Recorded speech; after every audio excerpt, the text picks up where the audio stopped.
Thank you for coming today. It's a pleasure to host this session on constructing ethical research surveys and questionnaires. My name is John Russell. I'm the chair of the Langara Research Ethics Board and a member of the Department of Philosophy. The talk today is part of a series of lectures that Langara is putting on video and going to make available on research ethics. The first one we had was last fall, given by Professor Ted Pallas from Simon Fraser University. It had to do with research confidentiality and focused in particular on researcher and institutional obligations.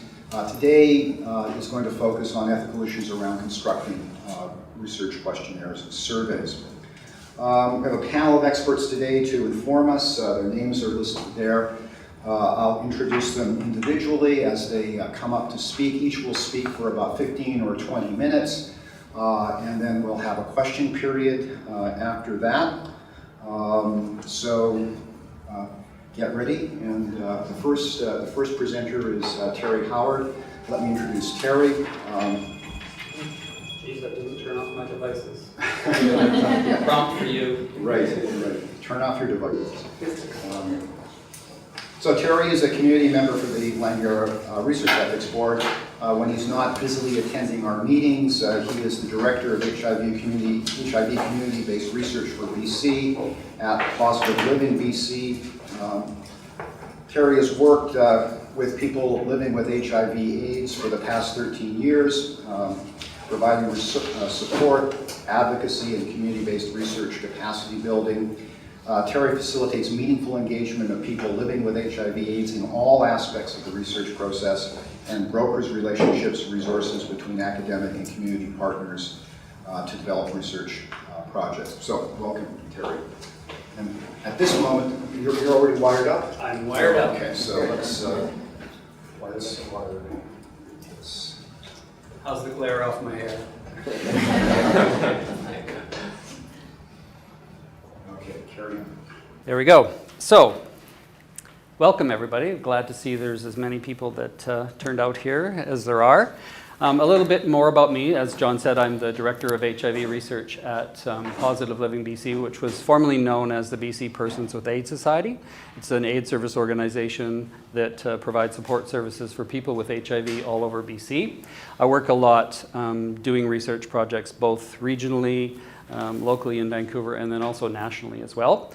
And I'm also on the ethics board here, which is the connection obviously since 2012. And I'm also nationally on the board of directors for the Canadian Association of HIV Research, or CAR as it's known, and now the secretary of the board. But most importantly, I am an alumnus of Langara from the class of 1975 in art and merchandising from downstairs. So very proud to be an alumnus here. So there is a connection. And my fine arts degree, you'll see, came in handy with my slide preparation and stuff as well. I didn't abandon it totally. So let's begin. As you can see by this slide, I found that the majority of problems with ethical issues in community-based research, or research in general really, from my perspective as a community person, have been around communication. And a lot of the communication issues themselves stem from the interpretation. So when developing research surveys and interview guides, the problem is the same. What you may write down and what you may think is a thought or a way of phrasing something could mean something completely different to you than it does to a community person. So my first point is to really be aware of that. The matter of interpretation is a huge issue to really consider from both sides of that research project perspective. So as you can see, the staff that created this little sign in a fabric shop somewhere, I pulled this off the internet, clearly didn't mean the same thing that we interpret this to mean as outsiders or from our perspective. So it clearly can be a problem with people and something to consider when you're creating any kind of written material for community members. So with HIV research and community-based research in general, there is a principle that we have in place that comes from a sense or a history of protecting the community itself. And this is known as the GPA principle for HIV research, which stands for, as you can see, the greater involvement of people living with HIV/AIDS, or as I like to phrase it, the meaningful engagement of people living with HIV and AIDS, because I don't like to see people just involved in research. I like to see the community members actually engaged. So for your purposes in developing any kind of data collection materials, I would really encourage you to understand and get to know whatever community that your target participants are going to come from. I think it's really important to understand and involve them, if at all possible, in the development of your data collection tools, because clearly they may have a different perspective on what you mean when you specifically ask a question a certain way. And ambiguity is a huge issue with a lot of community people. It could mean one thing to one person, another to another. So the interpretation of the data collection tools themselves, the questions that are asked either in an interview or a survey, are critical to getting really quality information. And as we like to say in community research, the rich data comes from really making sure that your question that you're asking is crystal clear in what you're trying to get at.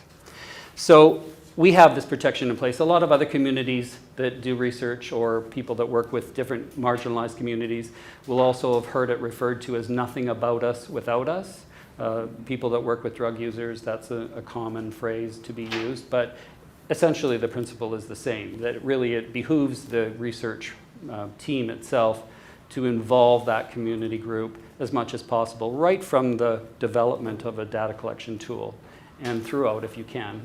I actually hire a lot of peer research associates and train peer research associates so they can collect data on the community themselves. That's a different talk for another day, but it actually is something that benefits greatly the research project. So for today, we're talking about ethical issues. So always with research projects, I think that you probably train in your classes about reviewing the Tri-Council or the TCP2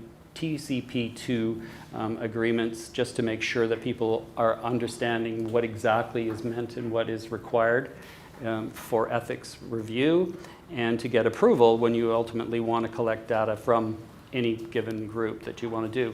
So I would encourage people to definitely there's an online tutorial. It's very easy to do. It's a bit lengthy, but definitely is a huge help.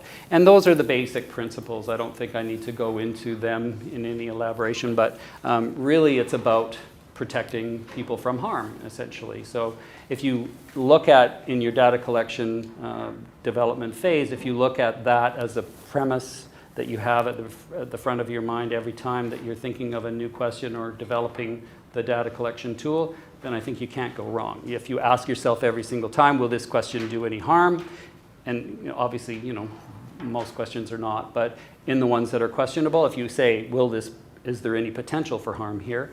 Then you could probably, forego a lot of issues that come up in reviews, like ethical reviews at research or other institutions, universities, etc. So one of the groups that I worked with in my very first job, research project as a principal investigator, was a group of 10 former prisoners, all living with HIV and all active drug users. And that was quite an interesting process in itself, because it was the first time out of the chute for me. I didn't really know what I was doing, but I went in thinking, okay, I've got all these ideas about the information I want to collect, and these guys are the best people to collect that information with, so I'll pick their brains and then I'll go away and develop this wonderful tool that will work. I was at the time working in the prison system and working with prisoners living with HIV, so my idea was to look at some of the factors that cause people to go in and out of prison on such a frequent basis. I would work often with people that would be out of prison for 2 weeks, and I'd hear from them and they'd be back in prison again for a variety of reasons. I wanted to know what those variety of reasons were.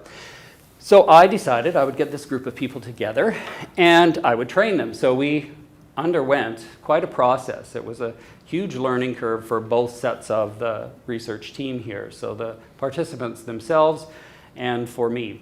One of the things that we did during the course of data collection was to look at and did some community mapping around where people would go when they got out of prison.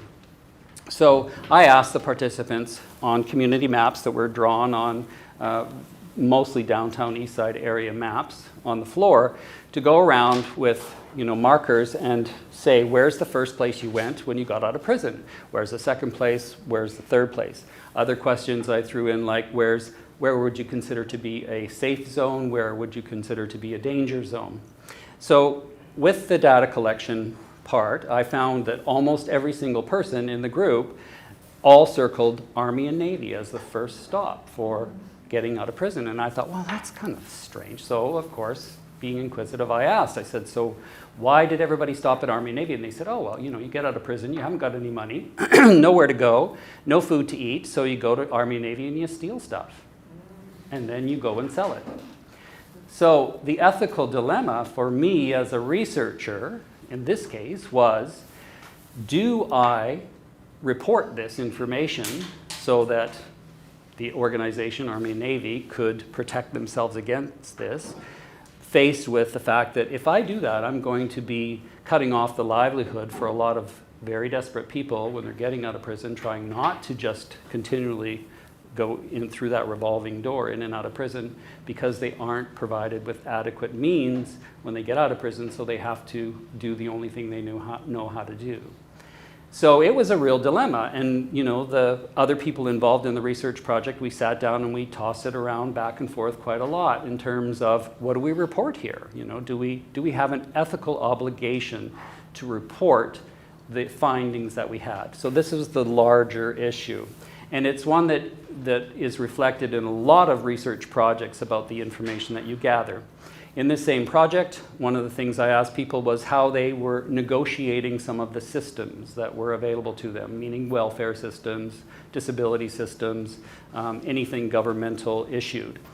And it also came out that one of the issues that some of the guys in the group used were that they would sell their blood to other people that were not positive so that they could actually go, get tested, show up with blood, and they would be tested as HIV positive so that they could get onto governmental disability or governmental welfare for an HIV or a disability person, which is a higher level of money, basically. So more money for people. So they would sell their blood, or they would sell the card that they would use to go, their care card to go in and actually get tested to circumvent the system.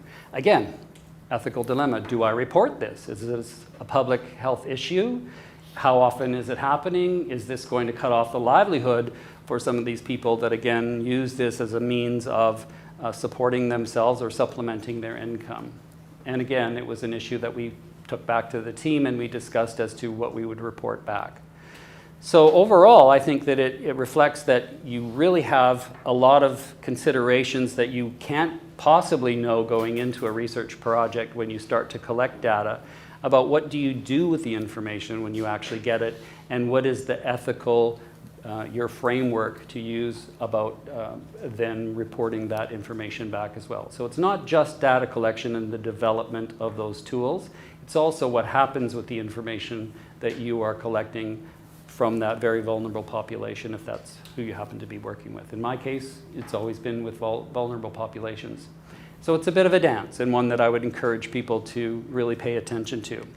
So just some of the things that I would encourage people, again, if I can make suggestions to this group, that one of the things I would say is don't burn your bridges. So if I had reported back to Army and Navy, and if I had reported back to public health that those practices were going on, I would have burned a bridge in the community of prisoners getting out of prison, prisoners living with HIV, and the drug-using community in general about, I would be the bad guy for reporting that information that they thought was safe in telling me in the context of this information gathering session, right?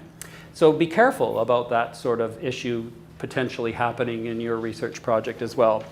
Getting to know your target audience, again, during your data collection development phase, I would encourage you to really bring in some community members, bring in your target audience. If you're going to be working with seniors and you're going to want to survey seniors, bring in a few seniors and let the questions bounce off of them and ask them what their feelings are about how that question is asked, or would that be offensive, or is this the proper language to use to get what we want to get at? Those sorts of things are really invaluable if you do it at the beginning. And then also consider the ramifications from the findings. One of the huge problems that we've had in community research was around Aboriginal research. And I mean, there's reconciliation projects going on all around the country now around some of the ramifications of sensationalizing research that was done in Aboriginal communities across the country about how they were all drug users and how they were all, infecting people with HIV and hepatitis C, and there was this reason and that reason, and it was all so negative and sensationalized that that's what the press grabbed onto, despite the fact that there were some, really positive things around prevention activities and cultural identities, et cetera, as a result of those projects. They were completely overshadowed. So be aware of that. It's not enough to just collect that information. You are also responsible for what gets out there and how it's portrayed when it gets out there. And I'm not naive. I know you can't control all of that, but do the best you can really and be sensitive to it, because you will burn your bridge for sure. You won't be allowed back in that community to do research in the future. And last is about community relevance. So really looking at what your information is that you're gathering. Is that going to be relevant to the community that you're gathering the information with? If it isn't, then your buy-in is going to be low. If it is, and you've given some thought and put some constructive ideas around making the information relevant to them, then your buy-in and your participation rates will go up exponentially. It's amazing how such a simple thing like this can make all the difference in your response rate. And it really makes a huge difference to the community if they hear about it after the fact as well. I would encourage everybody to commit to sharing those results with the community. There's nothing worse than coming into a community doing research and then never letting them know how their participation changed things for them in the future. Hearing about it on the 6 o'clock news or reading about it in a scientific journal just doesn't cut it for community members. It really is. They need to hear it back from the research team itself about the investigation. All right, and lastly, just so you know, there wasn't a total loss of my art degree here. There's a painting I did of my dog Sky and my contact information. So thank you very much.